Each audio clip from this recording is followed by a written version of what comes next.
Voici un ruban de magnésium. Le magnésium est un métal qui se vend à but pédagogique sous forme de rubans qui sont calibrés de telle façon que 1 mm correspond à 1 mg de magnésium. C'est très facile, on peut faire des pesées simplement en mesurant la longueur du ruban que l'on détache.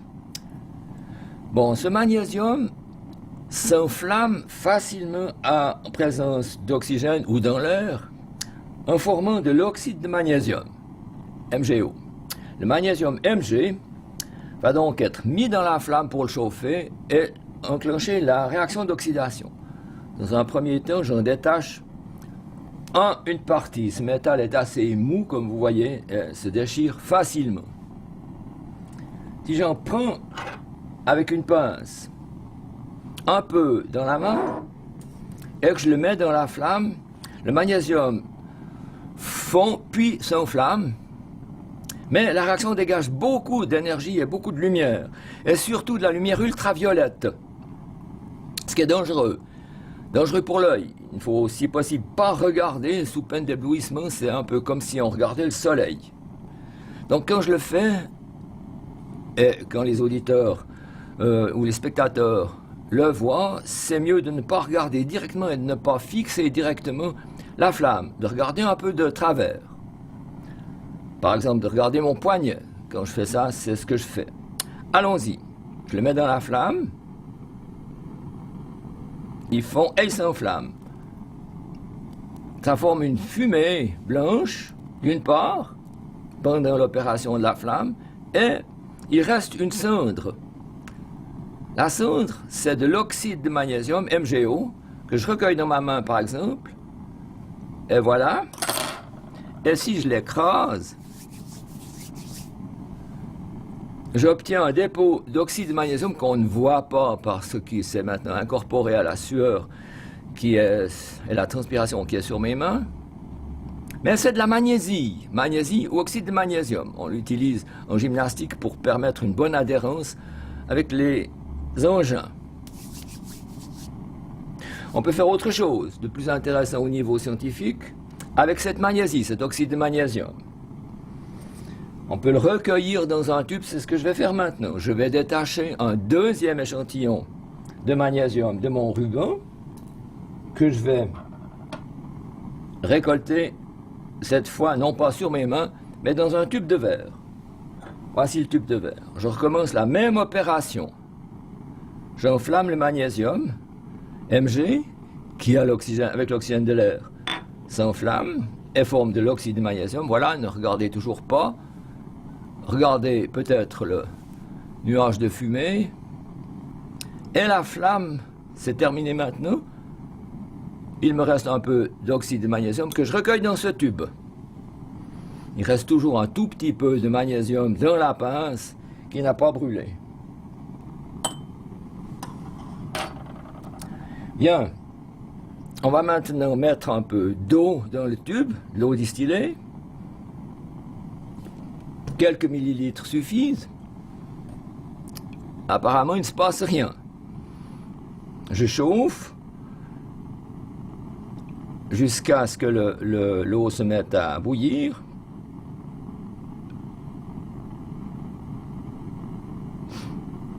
La magnésie, l'oxyde de magnésium qui est présent au fond du tube, dans l'eau.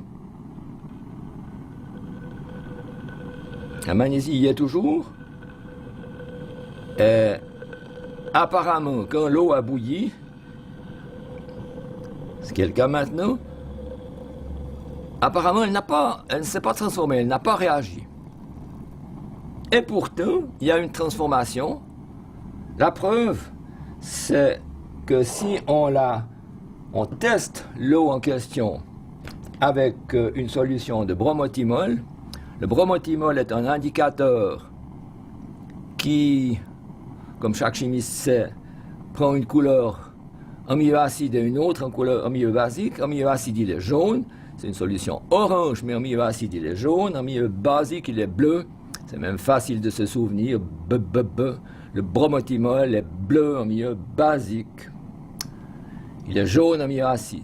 Si je teste mon bromothymol en jetant quelques gouttes, comme je le fais maintenant, J'appuie sur la bouteille. Une ou deux gouttes tombent dans l'eau. Le liquide se colore en bleu. Ce qui indique qu'il y a une base. La base, ça n'est plus de l'oxyde de magnésium, c'est de l'hydroxyde de magnésium. Dans le tube en question, pendant l'opération de chauffage, la magnésie MgO a réagi avec l'eau que j'y ai introduit pour former de l'hydroxyde de magnésium, MgOH 2 fois, qui est une base dont la solution contient les ions OH-, et cette base colore en bleu le bromothymol qu'on y a introduit. On peut montrer même que la solution contient une base. Preuve supplémentaire, la première preuve que j'y avais introduite, c'est le fait que le bromothymol est bleu, mais on peut montrer que c'est une base parce qu'elle va réagir avec un acide. L'acide que je vais utiliser est l'acide chlorhydrique, HCl, que j'ai dans cette bouteille-là, et dont je vais prélever quelques millilitres dans une seringue. Les acides détruisent les bases. Si je mets de l'acide dans cette solution qui contient une base, la solution va changer de couleur. Quand j'aurai rajouté acide, elle va devenir jaune. Nous allons le voir, je mets quelques gouttes, il n'aura pas besoin de beaucoup. Voilà, quelques gouttes d'acide, qui étaient relativement concentrées, a transformé la solution basique en solution acide, puisque c'est jaune. MgOH 2 fois a été détruit par HCl en formant MgCl2 et H2O. Si on en rajoute davantage, cela ne change rien, bien entendu.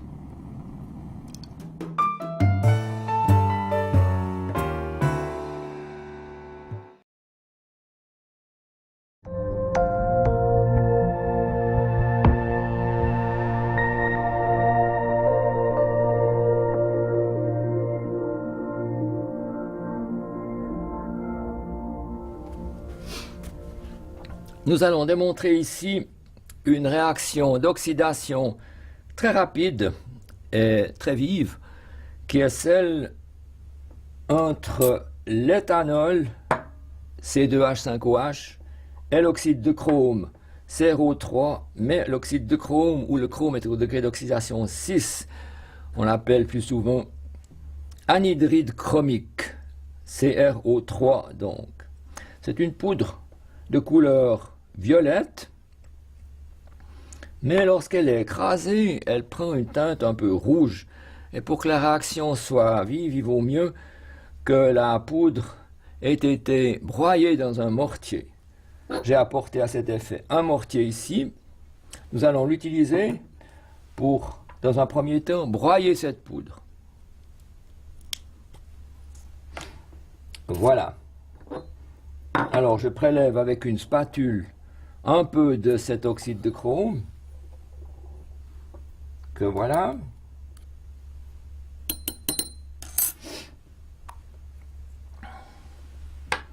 Et je vais le broyer dans ce mortier. On voit peut-être la couleur originelle qui est violette. Si je le broie, il prend une teinte un peu plus rouge.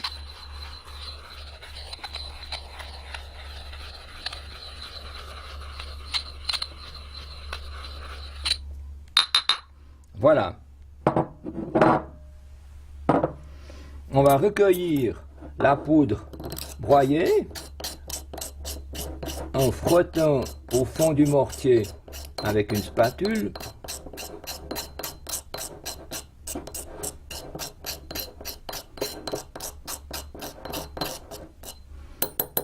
Attention de ne pas faire n'importe quoi avec cette poudre qui est cancérigène. Donc, attention avec le matériel que nous avons utilisé pour le faire. Par exemple, le pilon du mortier ne doit pas être jeté n'importe où. Voilà. Je vais prendre maintenant, pour effectuer la réaction, un petit bécher qui est là, dans lequel je vais mettre la poudre broyée d'oxyde de chrome. La poudre broyée est là, elle est rouge. J'en prélève un peu.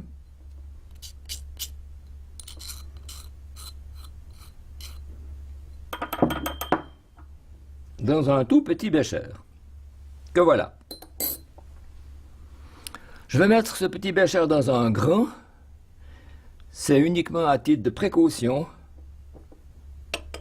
On pourrait le faire sans ça, mais l'introduction d'une goutte d'alcool sur l'oxyde de chrome produit une réaction qui est assez vive et qui risque de projeter de l'oxyde de chrome dans les alentours, ce qu'il faut éviter. Pour éviter la chose, on met donc le petit bécher dans le grand dans un premier temps, mais dans un deuxième temps, on met aussi un couvercle en carton, muni d'un trou, par où je vais faire entrer l'alcool qui va tomber sur l'oxyde de chrome. Voilà.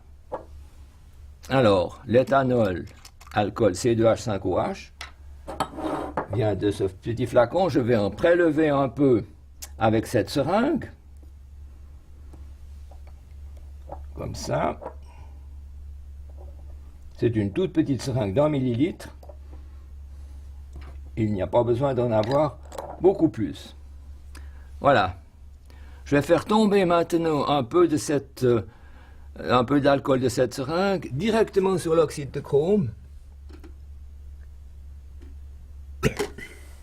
Et comme on voit, la réaction est vive, elle dégage assez de chaleur et assez de lumière pour enflammer l'alcool. Et on voit, il se forme une poudre verte qui est l'oxyde de chrome 3, Cr2O3 qui s'est formé au dépend de l'oxyde de chrome 6. Je peux remettre un peu d'alcool s'il reste de l'anhydride chromique, CrO3. C'est le cas, mais la réaction diminue l'intensité, comme vous avez vu. L'alcool se met à brûler au contact de la matière chaude. Le bécher est devenu bien chaud maintenant. L'alcool s'est oxydé en acétaldéhyde d'abord, puis en acide acétique, puis en partie à brûler pour former du gaz carbonique et de l'eau. Voilà, avant de terminer l'opération, il faut prendre garde au fait que on ne peut pas jeter la matière formée dans n'importe quelle condition directement à l'évier. Il reste encore de l'oxyde de chrome CrO3 qui n'a pas brûlé, peut-être, mais il y a une bonne partie de cet oxyde de chrome qui s'est transformé en oxyde de chrome 3, vert, qui va peu à peu se déposer à l'intérieur du bocal.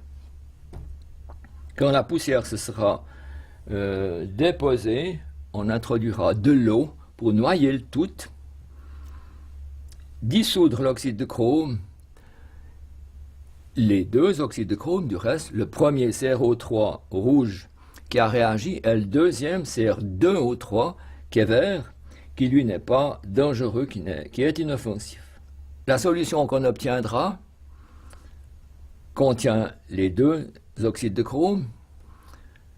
Elle peut être jetée pour autant qu'on ait pris la précaution de détruire l'oxyde de chrome CrO3, l'anhydride chromique, à l'aide de bisulfite de sodium qui transformera l'ensemble de tout le chrome en chrome 3+. En récupérant le couvercle qui recouvrait le gros bécher, ce que j'ai ici, on voit très bien que la partie intérieure de ce couvercle est recouverte d'une poudre verte. C'est l'oxyde de chrome Cr2O3 qui s'est formé à l'issue de la transformation, qui a été projeté en l'air et qui s'est déposé sur le dit couvercle autour du trou par lequel j'ai introduit la goutte d'alcool.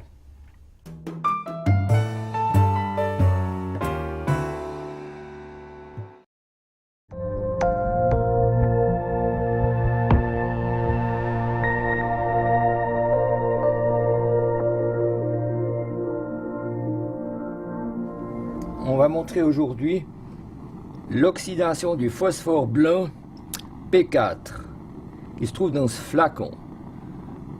Cette opération est dangereuse car l'inflammation du phosphore blanc P4 dégage vraiment beaucoup de chaleur et de lumière.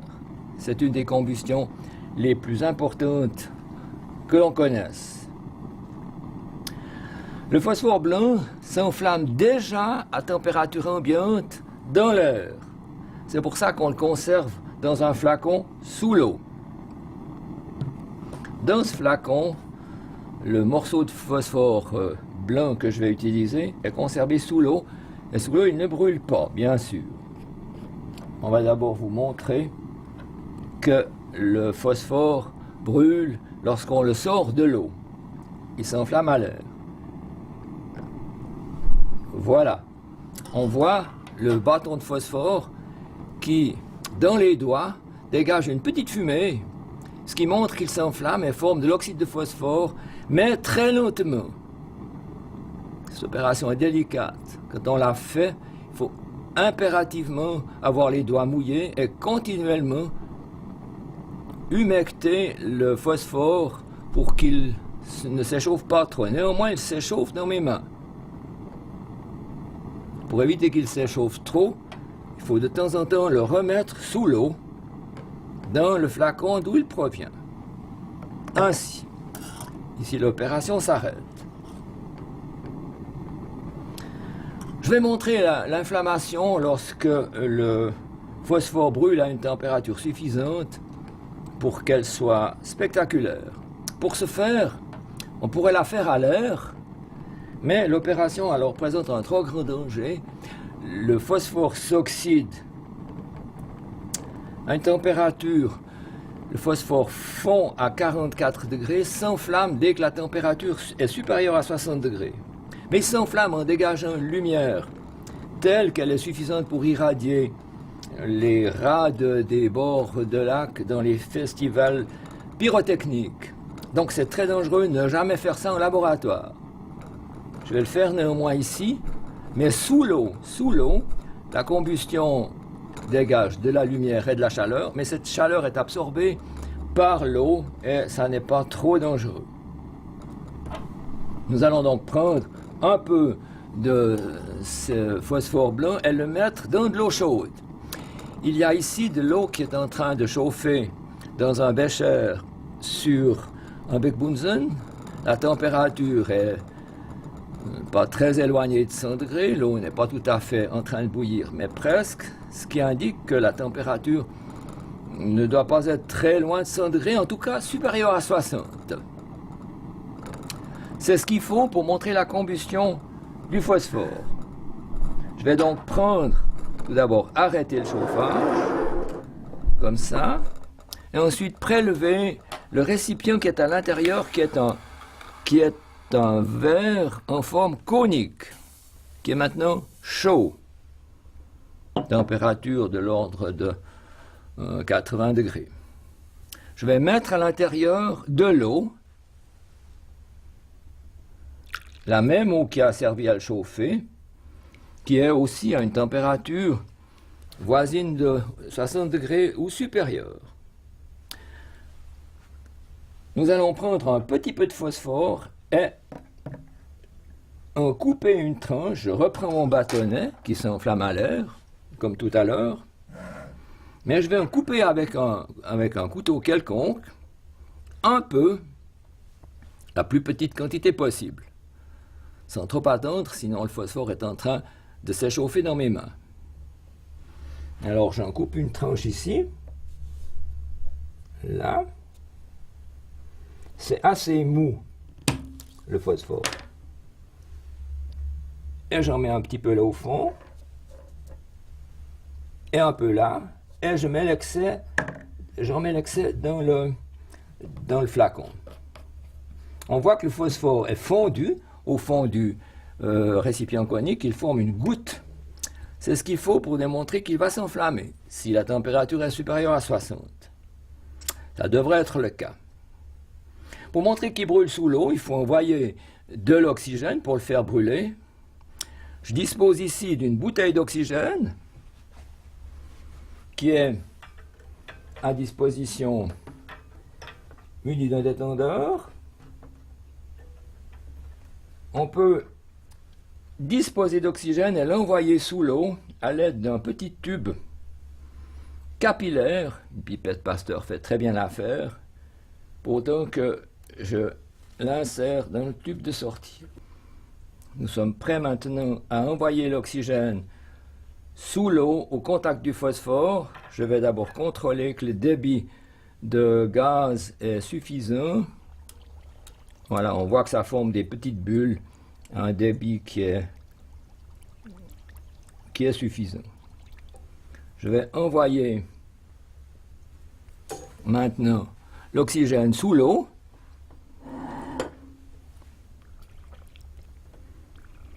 Là, je ne suis pas encore au contact du phosphore, je prolonge le tube jusqu'à ce qu'il arrive au contact du phosphore et il s'enflamme. On voit très bien qu'il s'est formé une flamme sous l'eau. Il se dégage de l'oxyde de phosphore qui se répand aussi dans l'air. Voilà, je vais arrêter l'opération ici. Pour terminer l'opération et détruire tout le phosphore qui existe encore dans la solution, il faut prendre des mesures. La mesure la plus simple à prendre, d'abord d'envoyer le phosphore qui reste sous l'eau, ce que j'ai fait maintenant, ce qui arrête la combustion, et ensuite ajouter du sulfate de cuivre, CuSO4. CuSO4 a la propriété intéressante de réagir avec le phosphore, de se transformer en cuivre, et il se forme de l'hypophosphite, l'ion hypophosphite en solution. Je vais en mettre un peu au fond, c'est uniquement une procédure de sécurité. Si je mets un peu de sulfate de cuivre, ainsi, le phosphore qui reste réagit avec le sulfate de cuivre, forme du cuivre, et on est sûr d'avoir épuisé tout le phosphore si la solution reste bleue. Le sulfate de cuivre est bleu. Si on avait mis trop peu de sulfate de cuivre, il n'y aurait pas de solution bleue. S'il y a un excès de cuivre, c'est-à-dire que tout le phosphore est transformé, on le voit parce que la solution reste bleue, non seulement maintenant, mais d'ici quelques heures. L'opération n'est pas très rapide. La solution a l'air d'avoir une couleur bleue maintenant, c'est vrai, mais il reste encore du phosphore. D'ici quelques heures, tout sera transformé en cuivre et en hypophosphite qui n'est pas dangereux, donc qui peut être rejeté. Voilà.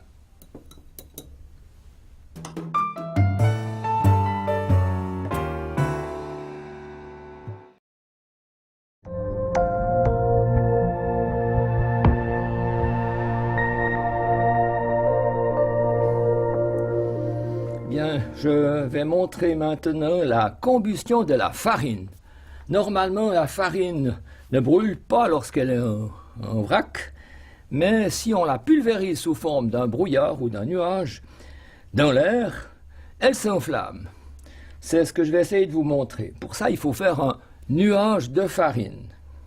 Pour faire un nuage de farine, il faut la pulvériser à l'aide d'un courant d'air dans un récipient fermé ou presque fermé, qui sera cette cuve. Cette cuve en plastique servait autrefois de récipient pour de la lessive. Elle ira très bien pour la démonstration qui suit.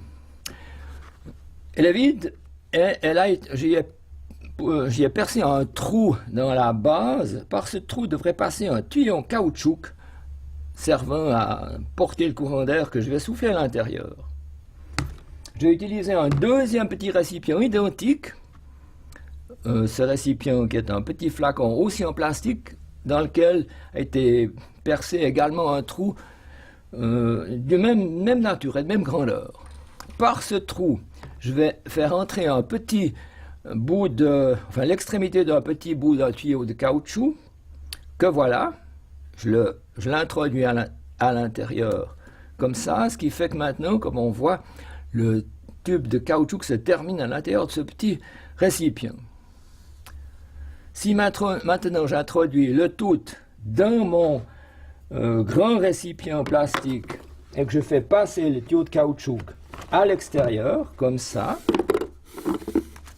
là, on a maintenant les deux récipients l'un dans l'autre, le petit dans le grand, muni le tout d'un tuyau de caoutchouc. Je peux remplir le petit récipient avec de la farine. Pour ce faire, je vais prendre de la farine issue de ce cornet de farine tiré du prochain supermarché. Je vais mettre un peu de farine dans le récipient central intérieur. Une deuxième cuillerée, comme ça. Là, on peut en mettre même une troisième si... Voilà. Et maintenant, c'est prêt à... L'appareil est prêt à être utilisé pour faire un brouillard. Ce que je ferai en soufflant dedans. Mais auparavant, il faut introduire une bougie qui est fixée à ce bricolage en fil de fer, de manière à ce qu'elle soit suspendue à l'intérieur. Si je la mets à l'extérieur comme ça, on verra mieux ce qu'il en est. Je vais faire le tout, la même chose, à l'intérieur. Alors, on va allumer notre bougie. Voilà. Placez le tout dans le récipient plastique. Voilà.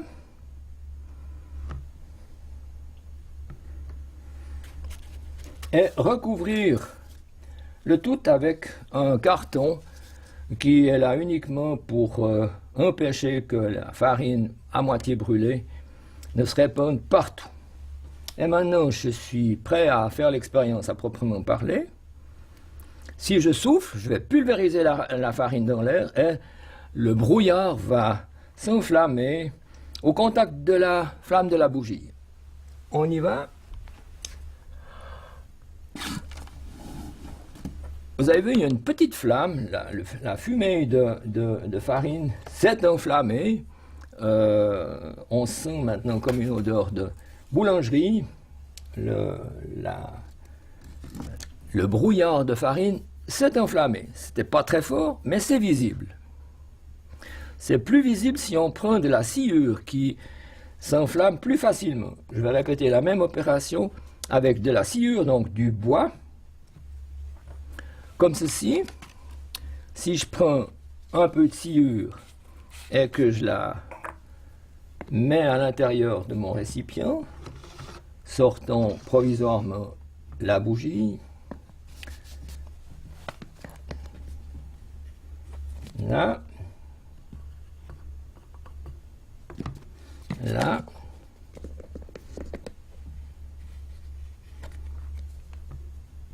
Et voilà. La sciure, comme c'est du bois, elle s'enflamme plus facilement. On verra donc un peu mieux si je fais mon brouillard de sciure à l'intérieur, comment elle s'enflamme. Allons-y. Je souffle de nouveau. Ça a brûlé cette fois de manière significative.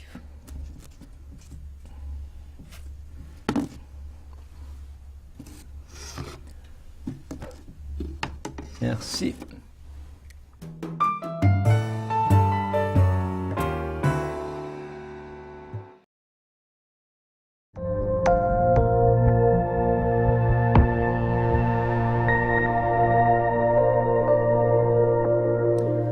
Nous allons montrer ici une réaction curieuse qui est la seule connue qui se passe entre deux solides. Deux solides qui, lorsqu'on les met en contact l'un avec l'autre, produisent une inflammation spontanée. Le premier d'entre eux est le chlorite de sodium, NaClO2. Le chlorite, attention, ça n'est pas le chlorate ni le chlorure. NaClO2, c'est un produit peu courant, bon marché, mais peu courant. Le deuxième est le thiocyanate d'ammonium, NH4CNS, qui est plus courant. Si on verse le premier de ces produits sur le deuxième, ou vice-versa, la réaction produit une inflammation spontanée. On va essayer de la démontrer ainsi. En prenant un peu de thiocyanate,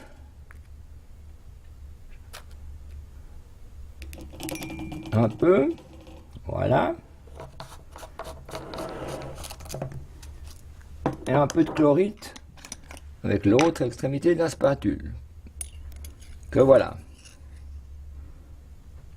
Il arrive que la réaction démarre tout de suite, et si ce n'est pas le cas, il faudra peut-être ajouter une goutte d'eau, c'est très curieux, attention, c'est ainsi, deuxième goutte, deuxième quantité, voilà, il ne s'est rien passé, mais si j'ajoute une goutte d'eau, la réaction va démarrer. C'est drôle, l'eau fait démarrer une réaction. Et on peut continuer, j'avais mis beaucoup de thiocyanate et peu de chlorite, on peut continuer cette fois à remettre du chlorite, la réaction continue. Tant qu'il y a du thiocyanate, la réaction continue. On voit qu'il se forme une matière jaune-orange. Cette matière jaune-orange, c'est du soufre. Le chlorite libère son oxygène au contact de NH4CNS. L'oxygène fait brûler les atomes N, H et C, mais laisse le soufre.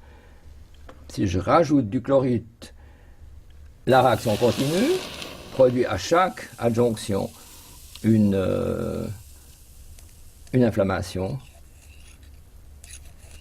À la fin, quand j'aurai ajouté assez, c'est le soufre qui finit par brûler.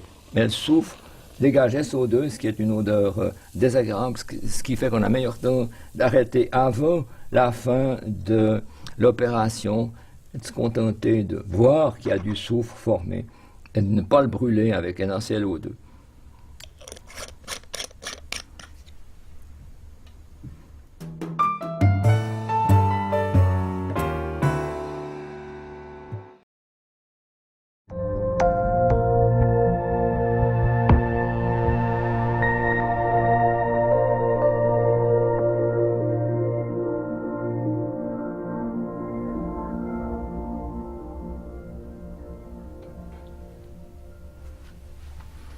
Nous allons démontrer aujourd'hui la décomposition thermique de l'oxyde de mercure HGO. L'oxyde de mercure est une poudre de couleur orange qui, lorsqu'on la chauffe, se décompose sans trop de difficulté en mercure métallique Hg et en oxygène gazeux O2. C'est très facile à faire, nous allons le démontrer ici à l'aide du dispositif présent. Pour y parvenir, on prend une éprouvette, que voilà, un tube essai, et on va y introduire un peu d'oxyde de mercure à l'aide d'une spatule. Je vais prendre un peu de cet oxyde de mercure et l'introduire dans le tube. Mais il faut éviter de déposer de l'oxyde de mercure accidentellement sur les parois. Pour l'éviter, on protège les parois en glissant à l'intérieur une feuille de papier pendant l'introduction de l'oxyde de mercure. Une simple feuille de papier dont la longueur est à peu près égale à la longueur du tube. C'est ce que je vais faire maintenant. Je le glisse dedans. Voilà.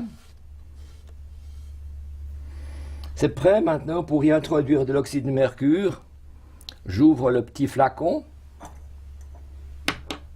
Je vais prélever un peu de cet oxyde de mercure à l'aide de cette spatule. Là. Il n'y a pas besoin d'en prendre beaucoup. Une petite quantité comme celle-ci, une pointe de spatule suffit. Voilà, on l'introduit au fond. On agite un peu pour que la poudre éventuelle tombe. Voilà. Et on retire le petit tube de papier qui protège. On glisse l'éprouvette dans le statif qu'on met en position horizontale. Ou presque. Reste plus qu'à allumer et à attendre.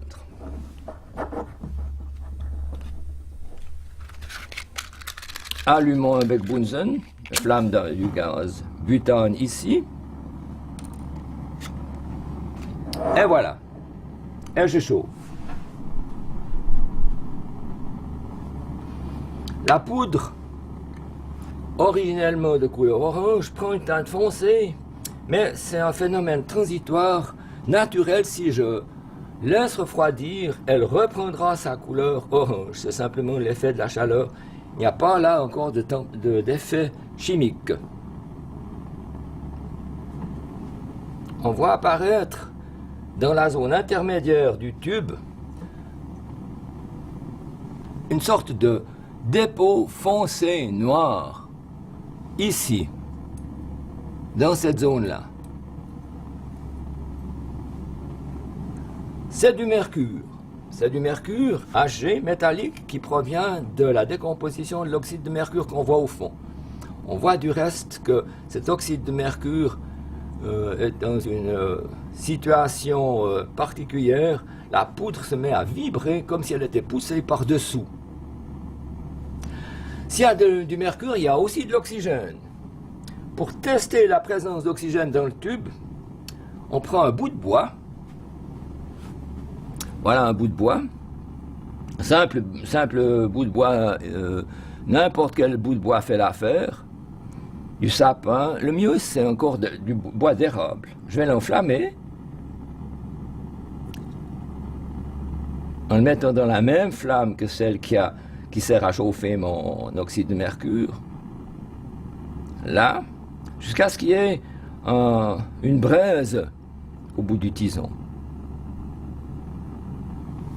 Là, on voit qu'il y a une braise, elle n'est pas encore bien grande. Et je l'introduis dans le tube, on voit la flamme se ravive. On va le refaire.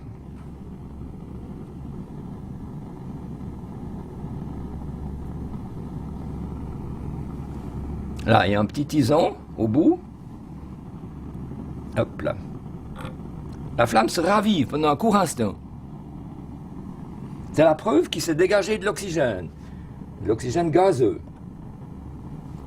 Le tison brûle mieux en présence d'oxygène que dans l'air, parce que l'air ne contient que 1/5 d'oxygène, le reste étant de l'azote.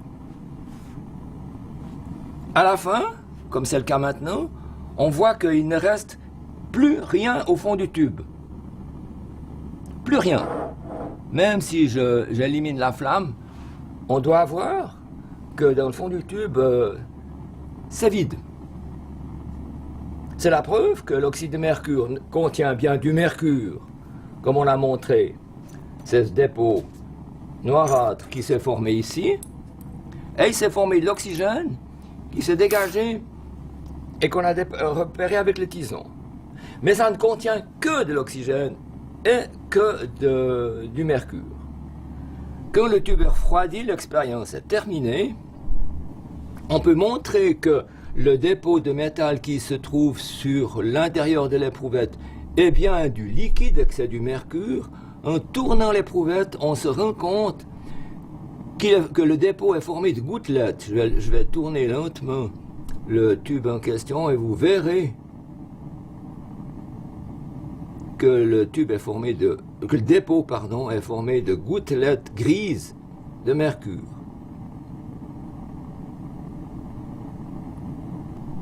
On peut montrer que le dépôt qui est situé à l'intérieur du tube est formé de gouttelettes de liquide en frottant à l'intérieur avec une spatule, ce qui va détacher les gouttelettes. Comme ça.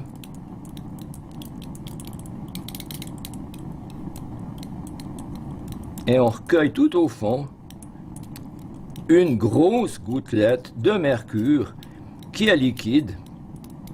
Et on la voit s'agiter au fond quand j'agite moi-même l'éprouvette. Voilà. Il y a un peu de mercure là au fond. Pas beaucoup. Mais on le voit tout de même. Il ne faut pas jeter ce mercure parce que le mercure est toxique. Je tiens à préciser que l'expérimentateur ne court aucun risque.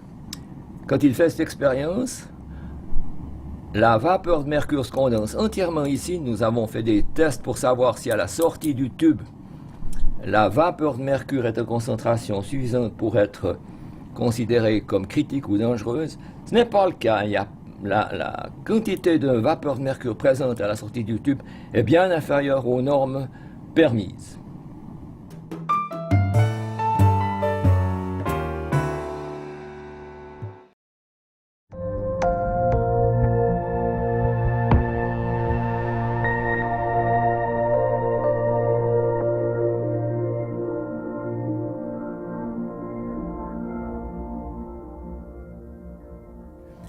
Maintenant, nous allons montrer des réactions chimiques qui toutes dégagent de l'hydrogène, de l'oxygène, O2 sous l'influence de la chaleur.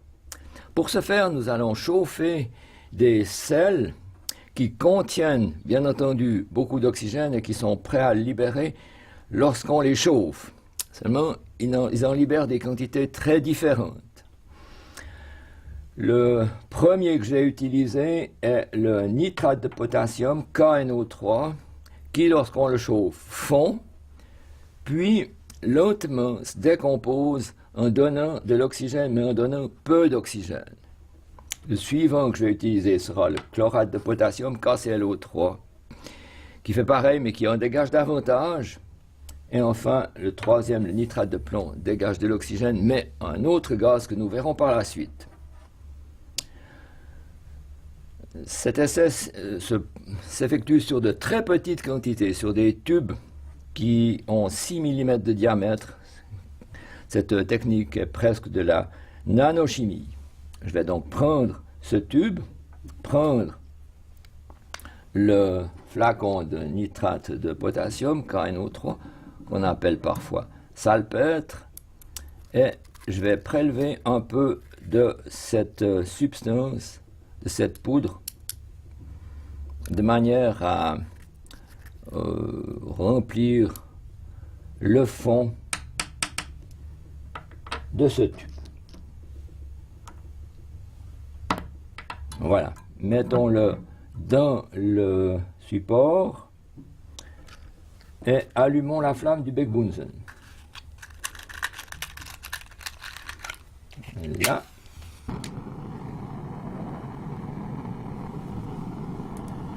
Voilà, on peut régler la hauteur pour être dans la partie chaude de la flamme.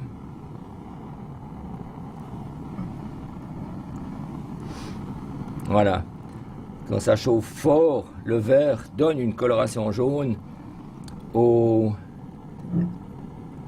à la flamme. On voit que le nitrate de potassium fond et donne un liquide un peu jaune et il commence à se décomposer. On verra qu'il se dégage de l'oxygène, pas beaucoup, mais il s'en dégage quand même. En introduisant le tison à l'intérieur, on se rend bien compte qu'il brûle mieux. À l'intérieur, le liquide ne bout pas, malgré qu'on croit qu'il bout. Non, il ne bout pas. Il dégage de l'oxygène, un peu. En même temps, le tube fond. On se rend compte que la chaleur est suffisante pour faire fondre le verre. Le liquide jaune qui reste contient non pas du nitrate de potassium, mais du nitrite qui a moins d'oxygène que le produit de départ. Cette première opération étant terminée, on peut extraire le tube et passer à l'opération suivante. Mais je vais attendre qu'il se soit refroidi pour le faire. On peut extraire le petit tube et l'éliminer. Je passe maintenant au deuxième sel, le chlorate de potassium, KClO3, qui contient 3 atomes d'oxygène comme le précédent. Et je vais en prendre un peu, quantité qui est à peu près sans importance, mais grosso modo la même que tout à l'heure.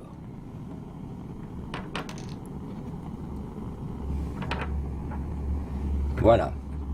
Je vais faire la même opération, chauffer, on va voir le chlorate de potassium fondre, comme le nitrate tout à l'heure, et dégager des bulles de gaz, comme tout à l'heure, mais on verra que la réaction est beaucoup plus importante.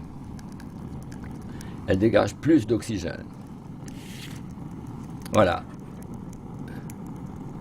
Le chlorate de potassium est en train de fondre.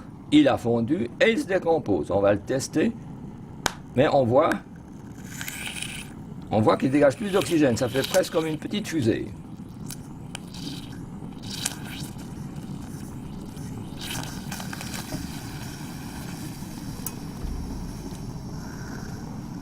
Et voilà. La réaction est plus rapide, elle forme plus d'oxygène et il reste un produit au fond qui est le chlorate de potassium qui a perdu son oxygène. Charge aux élèves de trouver la formule du produit formé. Alors ils doivent trouver que le premier produit KNO3 ayant perdu le moins d'oxygène possible, 1 devient KNO2, et ils ne le trouvent pas toujours. Le deuxième produit qui a perdu le plus d'oxygène possible, KClO3 a perdu tout son oxygène, les élèves doivent trouver qu'il s'est formé KCl. Les élèves le trouvent presque toujours, s'ils ne le trouvent pas, on les aide. Et voilà, je vais retirer, je vais aussi attendre que le produit soit froid pour le faire. Voilà, je vais passer maintenant à la troisième opération, la décomposition du nitrate de plomb, PbNO3, 2 fois. Là encore, je vais en prendre un petit peu dans ce tube. Et on va le poser de la même façon que tout à l'heure. Si on chauffe et qu'on effectue le même test, on verra que il se dégage un gaz brun.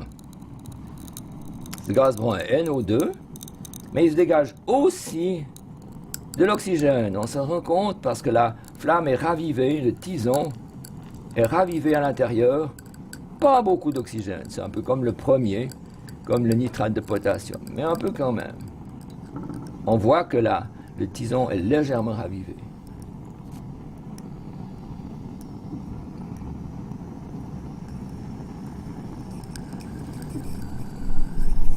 Voilà. Et voilà. On arrête l'opération avant que tout soit transformé, parce que ce gaz NO2 est malodorant et on évite d'intoxiquer au maximum l'expérimentateur qui effectue cette expérience. La transformation a formé un produit jaune-orangé qui reste au fond du tube. Ce produit jaune-orangé est de l'oxyde de plomb, PbO. Et la décomposition de PbNO3 2 fois a formé PbO, qui est le résidu ici, plus NO2, qui est le gaz brun, et O2, qui est l'oxygène qu'on a détecté. 2 gaz mélangés sont sortis du produit. Maintenant, charge aux élèves de trouver l'équation de la transformation du nitrate de plomb en oxyde de plomb, en oxyde d'azote NO2 et en oxygène.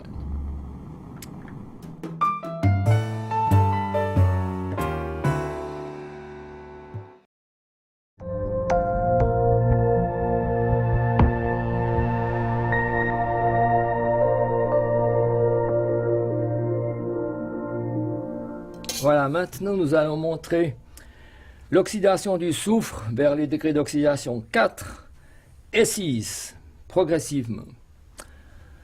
Le soufre que je vais utiliser, c'est cette bandelette de soufre qui s'appelle du brun et que les vignerons utilisent à but viticole pour désinfecter leurs tonneaux.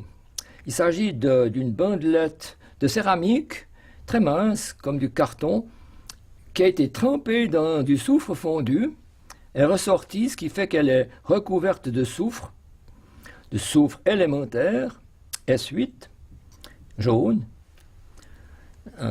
déposée sur le support en céramique. Je vais en utiliser une partie, puisque nous allons faire 2 expériences consécutives avec le même soufre. Pour ce faire, je vais diviser cette plaque de soufre, cette plaque de brun, en 2. Simplement en la cassant, ça se casse assez facilement. Comme ça.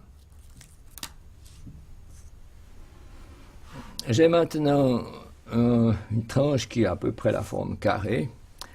que je vais modifier pour qu'elle ait la forme d'un toit. Je vais la plier de la même façon, sans la casser cette fois, un peu, comme ça. Et je vais la déposer au centre de cette assiette. Je vais l'enflammer tout à l'heure. Le soufre brûle à l'air, très facilement, mais il dégage un gaz, SO2, qui a une odeur désagréable de soufre brûlé, bien sûr, une odeur piquante. Mais je vais le faire, et pour éviter d'être intoxiqué par cette odeur, je vais recouvrir le soufre qui brûle avec ce bocal qui est un simple bocal pour les confitures. Ceci empêchera le gaz de se répandre dans l'atmosphère d'une part, et ça limitera la combustion au temps qui sera imparti qui sera permis par la présence, la quantité d'oxygène à l'intérieur. On y va. Il faudrait bien voir les deux régimes, je le dis avant de le faire. Le soufre qui brûle a deux régimes de combustion. Le premier, c'est la petite flamme bleue que possède le soufre lorsqu'il brûle, mais c'est une petite flamme bleue qui se produit tout au début et qui n'entraîne pas de fumée. Le deuxième, c'est une flamme avec fumée qui précède de peu l'extinction de l'opération. Ce serait important que les élèves qui font cette opération voient les deux régimes. Je leur dis toujours avant de le faire, c'est une manipulation des travaux pratiques. Allons-y, j'enflamme, là, ça brûle, je recouvre avec une flamme bleue, je recouvre le bocal, l'oxyde de soufre qui se forme reste à l'intérieur, il y a une flamme qui n'a pas de fumée, et au bout d'un certain temps, voilà, on voit l'apparition maintenant d'une fumée, le bocal se trouble, pas encore beaucoup, mais ça va devenir plus important. Au fur et à mesure que l'oxygène s'épuise, la flamme évolue et va finir par s'éteindre. Au bout de quelques temps, il se forme une fumée qui envahit tout l'intérieur du bocal. Et cette fumée, on demande aux élèves de trouver de quoi il s'agit.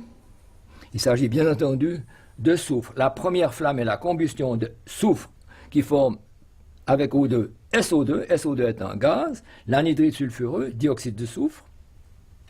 La deuxième partie, quand il n'y a plus d'air, la flamme ne peut plus se maintenir, mais le soufre qui brûle est suffisamment chaud pour fondre et bouillir, et lorsqu'il a bouilli, il forme de la vapeur de soufre qui se condense dans les parties froides du récipient. Ça forme une espèce de fumée, donc des particules de soufre solides, et c'est ce qu'on voit en fait le mieux, parce que le gaz SO2 formé dans la première opération n'est pas visible. À l'intérieur maintenant, il y a du soufre en suspension, qui n'est pas ce que nous allons utiliser tout à l'heure, mais il y a du gaz SO2. Ce gaz SO2 contient du soufre qui est au degré d'oxydation 4. On peut le faire passer au degré d'oxydation 6 en ajoutant de l'acide nitrique. L'acide nitrique est un liquide qui normalement est incolore, mais qui prend très rapidement une teinte un peu jaune parce qu'il n'est pas stable et il se décompose spontanément. Je vais en prendre quelques millilitres.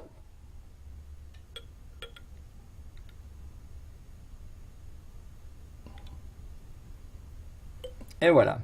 Il se décompose en formant un petit peu de NO2.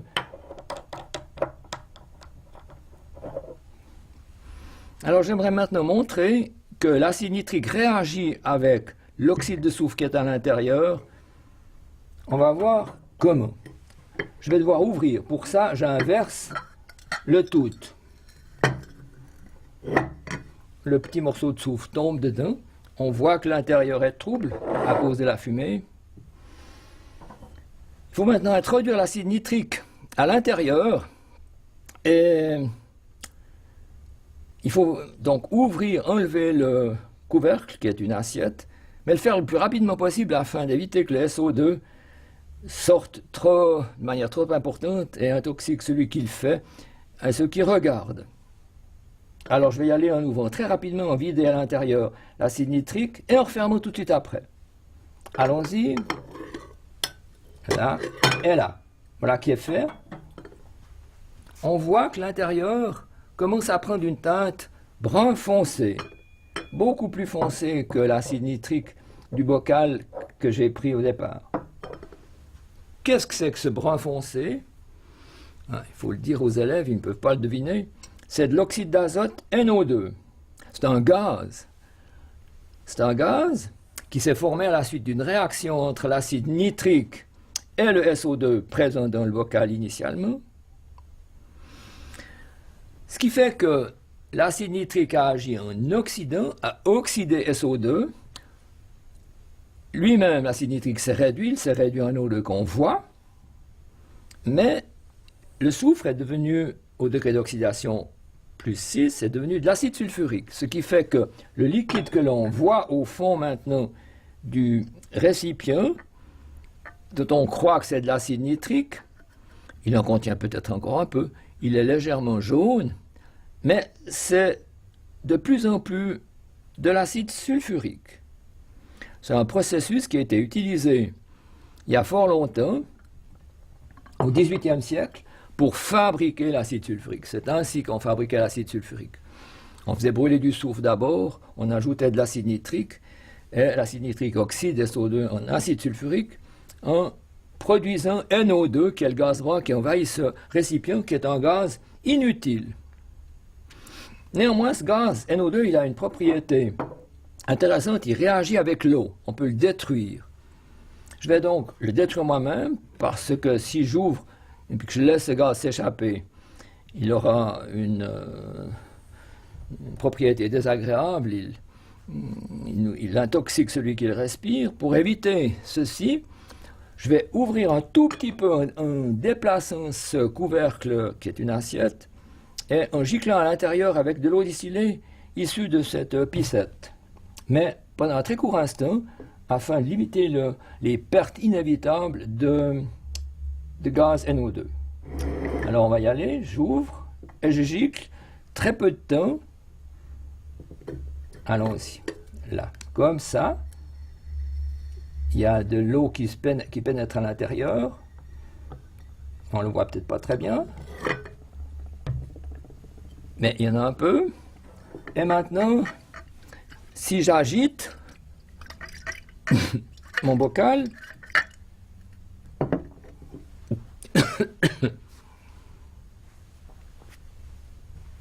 peu à peu, le gaz NO2 formé va réagir avec l'eau et disparaître. On voit déjà très bien que la couleur brune s'estompe.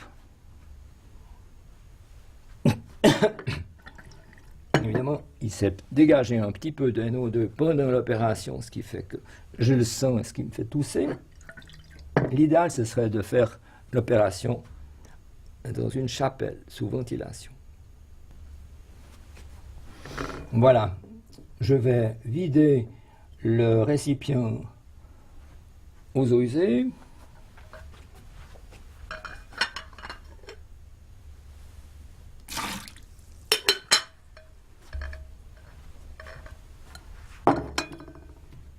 Et laver le tout avec de l'eau ordinaire, de l'eau du robinet.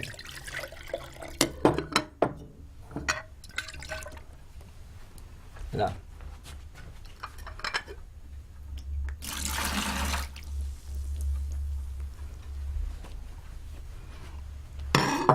Et voilà, on a récupéré notre bocal. On distingue sur le fond de l'assiette un peu de dépôt de soufre jaune qu'on peut facilement éliminer. C'est du soufre qui s'est condensé après avoir été vaporisé dans la deuxième partie de l'opération. Voilà, je vais maintenant faire la deuxième opération qui ressemble furieusement à la première, sauf que, sans le dire aux élèves bien sûr, sauf que on constate qu'il y a de l'eau à l'intérieur. Cette eau est importante pour la suite, et quand on le fait avec les élèves, il ne faut pas le dire. Je vais prendre donc un deuxième échantillon de soufre identique au premier en cassant un échantillon de cette feuille de brun, ainsi, là, et je vais faire une même sorte de pliage en forme de toit, là, que je mets au centre de l'assiette. Voilà. On répète l'opération.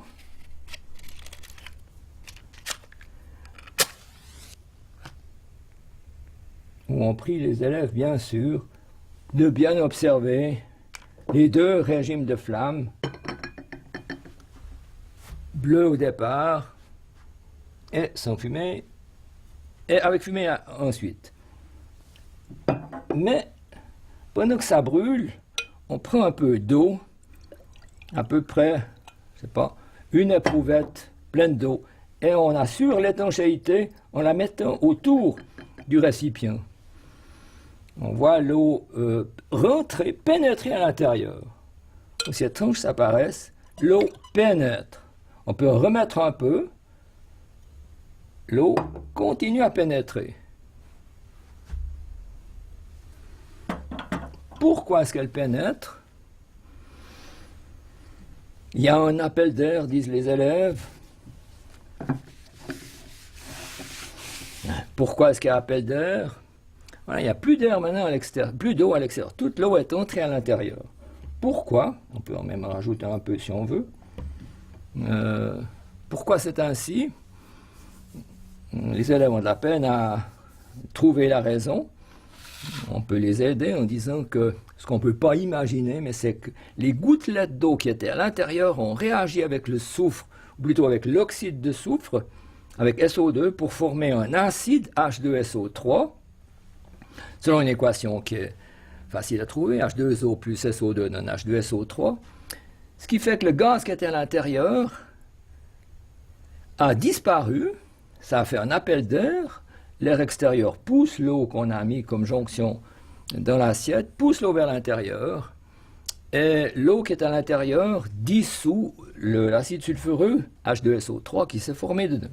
Si j'agite maintenant, on se rend compte qu'il n'y a plus d'eau dehors, toute l'eau est dedans.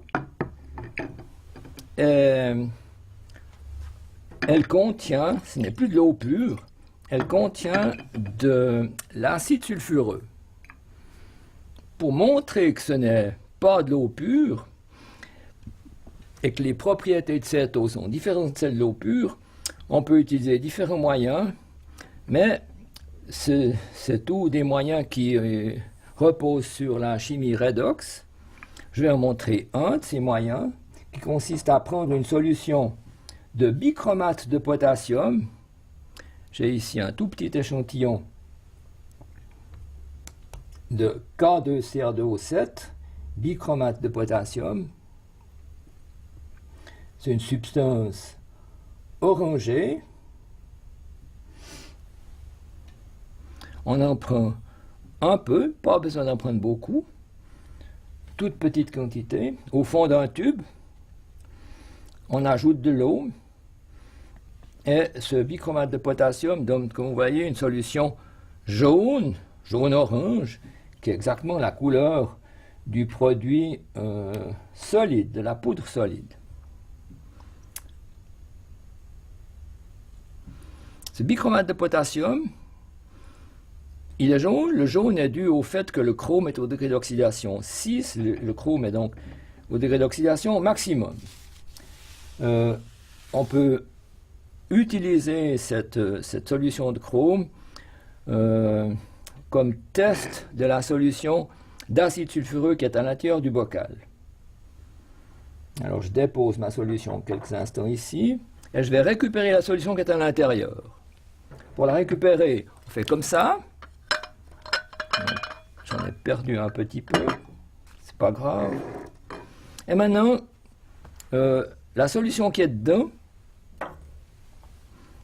contient un peu de l'eau surtout, mais un peu d'acide sulfureux. Je vais la récupérer dans un bocal, mais comme le gaz qui est dedans n'est peut-être pas complètement transformé en acide sulfureux, je vais le faire rapidement pour éviter de m'intoxiquer. Il reste encore du gaz qui a une odeur désagréable. Alors je vais faire le plus vite possible un prélèvement de ce liquide, une quantité qui ne sera pas la totalité, peu importe, comme ça, là.